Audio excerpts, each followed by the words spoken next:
وعلیکم السلام ورحمۃ اللہ۔ اگر تو یہ انسپیکٹر آتے ہیں اور جو چارجز لگاتے ہیں وہ گورنمنٹ کے کسی خاص ٹیکس کو نہ ادا کرنے کی وجہ سے لگاتے ہیں، یا جو بھی قانونی چارہ جوئی آپ اس کو طریقے سے نہیں کرتے، اس میں گڑبڑ کرتے ہیں، تب تو اس کا مطلب ہے کہ آپ ایک غلط کام کر رہے ہیں، اس کے لیے، اس سے بچنے کے لیے، اس کے جرمانے سے بچنے کے لیے رشوت دے رہے ہیں۔ تو ناجائز کام کے لیے رشوت دینا حرام ہے۔ اور اگر ایسا نہیں ہے، بلکہ آپ کو جو گورنمنٹ نے آپ کو ٹیکس لگایا ہے یا جو بھی آپ سے تقاضا کیا ہے وہ آپ بالکل صحیح طریقے سے ادا کر رہے ہیں، ٹیکس بھی دے رہے ہیں، ساری چیزیں صحیح سے لکھتے ہیں، جو آپ چیزیں لاتے ہیں اس کا صحیح اسیسمنٹ ہوتا ہے، ساری ٹرانسپیرنسی ہے، اور لالچ میں پڑ کے مال بڑھانے کے چکر میں لوگ جو کام کرتے ہیں نہ چھپا دیتے ہیں، بتاتے نہیں ہیں، تو ظاہری بات ہے وہ دو نمبری کرتے ہیں۔ تو یہ جو انسپیکٹر ہوتے ہیں ان کو معلوم ہوتا ہے کہ یہ کر رہے ہیں،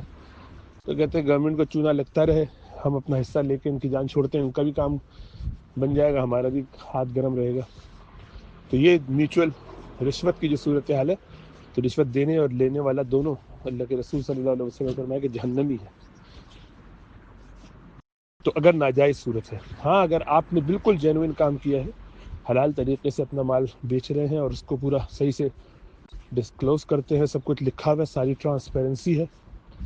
اور اس کے باوجود انسپیکٹر آتا ہے اور دھوکہ دے کے غلط جرمانے لگاتا ہے، باتیں بناتا ہے، جو بھی وہ کرتا ہے،